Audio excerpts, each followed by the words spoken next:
There is a fruit so ancient that it was placed in the tombs of Egyptian pharaohs as provisions for the afterlife. A fruit that crossed the Sahara desert when almost nothing else could.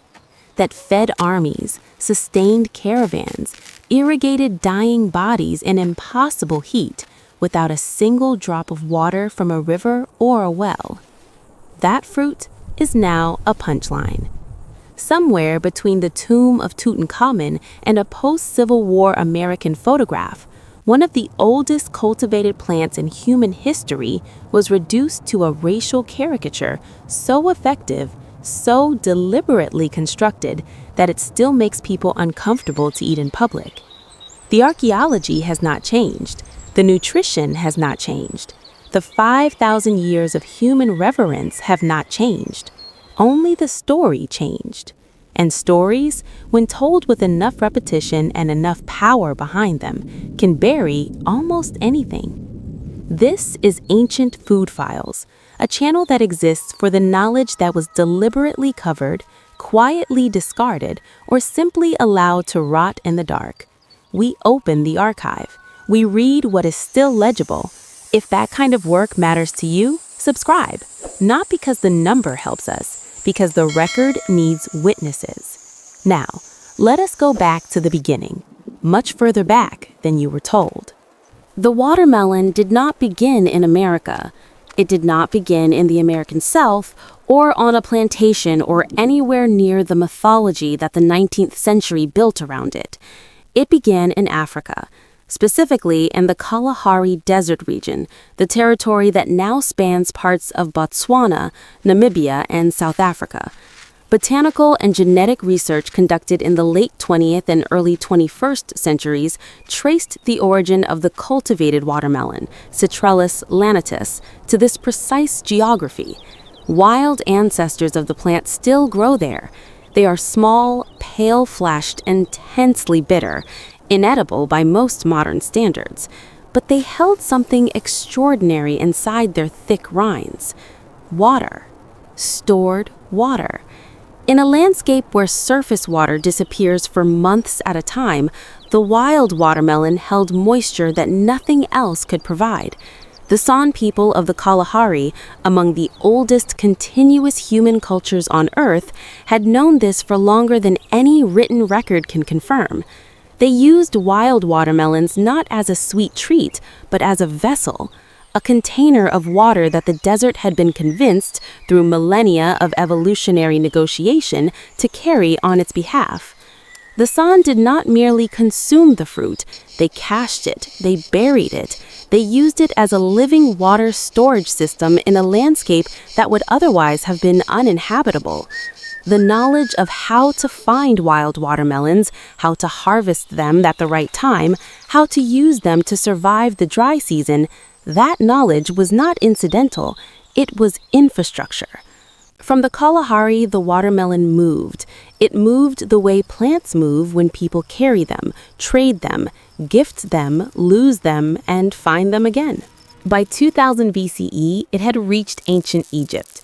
The evidence is unambiguous. Seeds and leaf remains of watermelon have been found in Egyptian archaeological sites dating to the Second Dynasty. Hieroglyphic records depict the fruit, and in the tomb of Tutankhamun, who died around 1323 BCE, watermelons were placed deliberately, whole fruits intended to sustain the pharaoh on his journey into the afterlife. This was not a casual food. You did not place casual foods in the tombs of kings.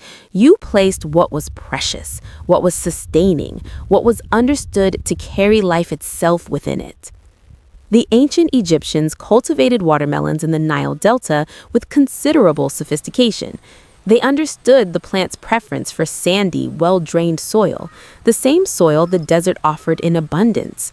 They selected for sweetness over generations, pulling the fruit further from its bitter, wild ancestor.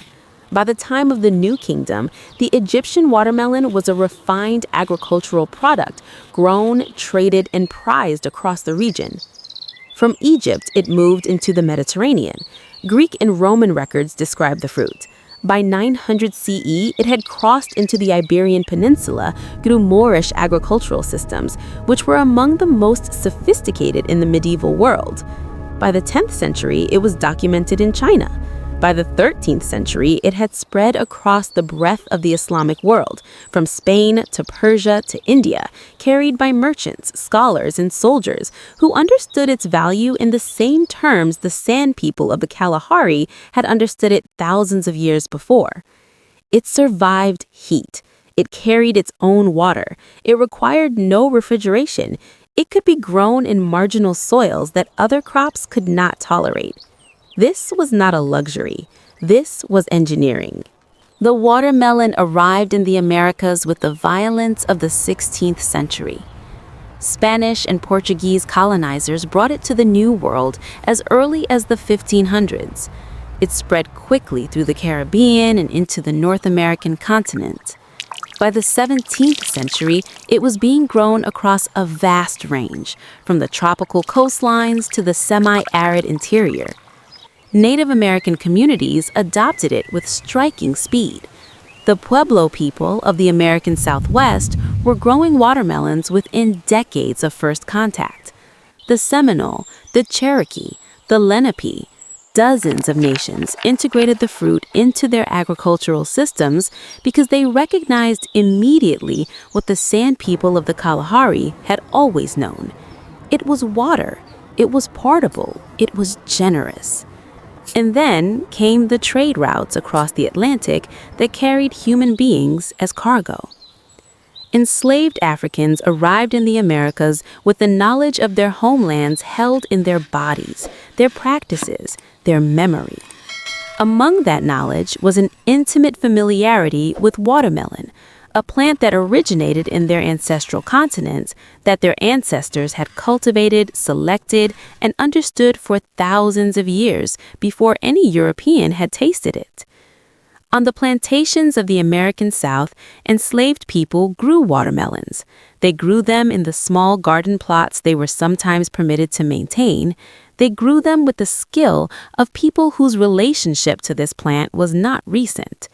The watermelon was one of the few things that could be grown, harvested, and sold with some degree of autonomy in an economic system designed to extract everything and return nothing. After emancipation in 1865, formerly enslaved people throughout the South grew and sold watermelons as one of the earliest expressions of economic independence available to them. It was accessible. The seeds were available. The growing requirements were manageable. The market was willing. For a brief, fragile period, the watermelon was a vehicle for Black economic self-determination.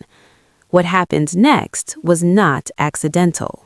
The fruit that was placed in a pharaoh's tomb as an offering to eternity has outlasted every human system that tried to define it. It outlasted the empires that cultivated it. It outlasted the plantation economy that exploited the people who grew it. It outlasted the propaganda campaign that tried to make it shameful.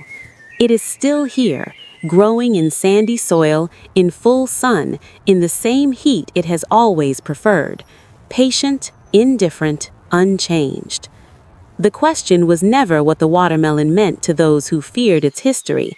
The question is what it meant to those who carried its seeds across the desert, across the ocean, across generations of deliberate forgetting. It meant water. It meant survival. It meant that even in the most inhospitable places on earth, something generous was waiting in the soil.